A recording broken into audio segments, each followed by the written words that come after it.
प्यारे बच्चों, सुप्रभात। आप सभी का नागरिक शास्त्री कक्षा में स्वागत है।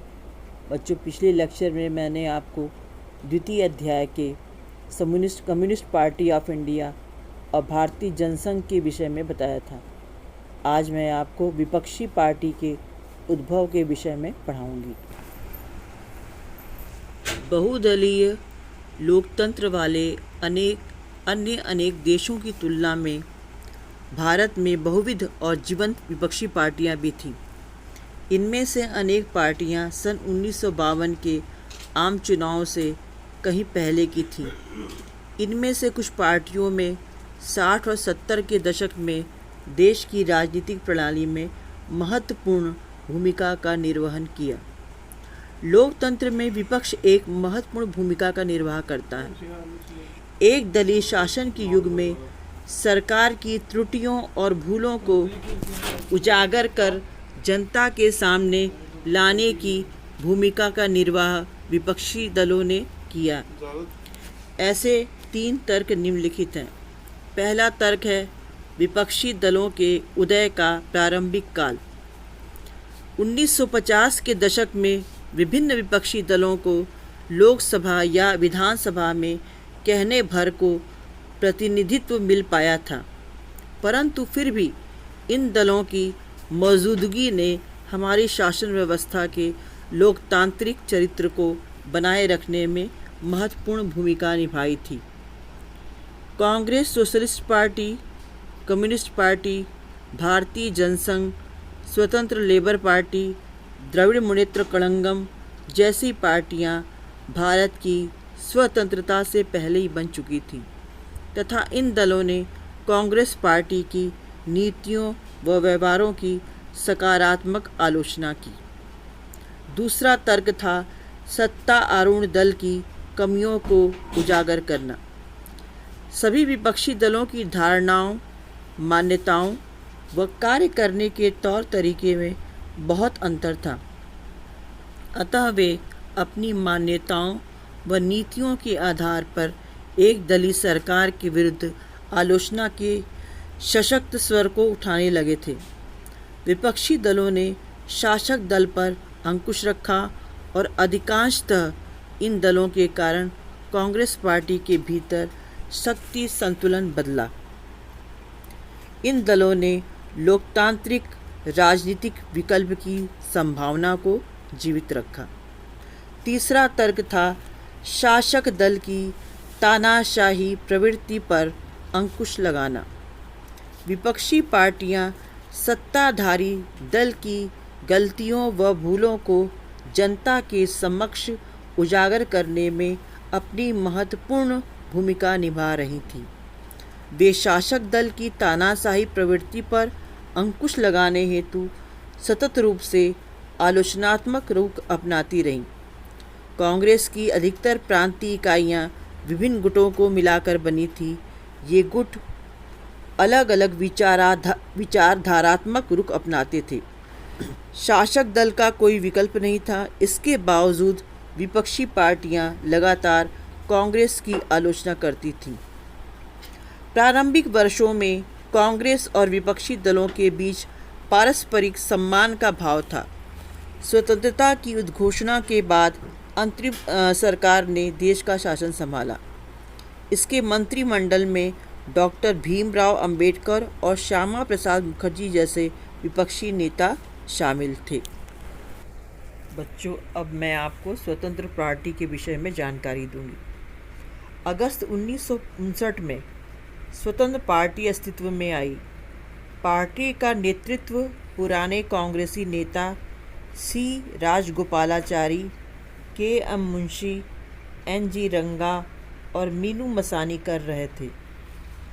स्वतंत्र पार्टी का मानना था कि सरकार अर्थव्यवस्था में कम से कम हस्तक्षेप करे।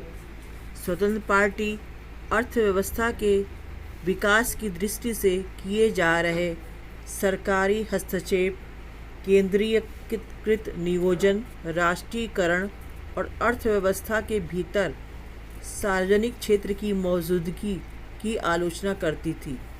पार्टी आर्थिक रूप से कमज़ोर वर्ग के हितों को मद्देनज़र रखकर किए जा रहे कार्यों के विरुद्ध थी। पार्टी ने निजी क्षेत्र को खुली छूट देने की तरफदारी की। कृषि में ज़मीन की हदबंदी, सहकारी कृषि और खाद्यान्न के व्यापार पर सरकारी नियंत्रण के विरुद्ध पार्टी ने प्रचार किया। पार्टी कूटनिरपेक्षता की नीति और सोवियत संघ से दोस्ती रखने को भी गलत मानती थी। पार्टी ने संयुक्त राज्य अमेरिका से संबंध बनाने की बात की। विभिन्न क्षेत्रीय पार्टियों और हितों के साथ मेल करने के कारण स्वतंत्र पार्टी देश के विभिन्न भागों में शक्तिशाली हुई।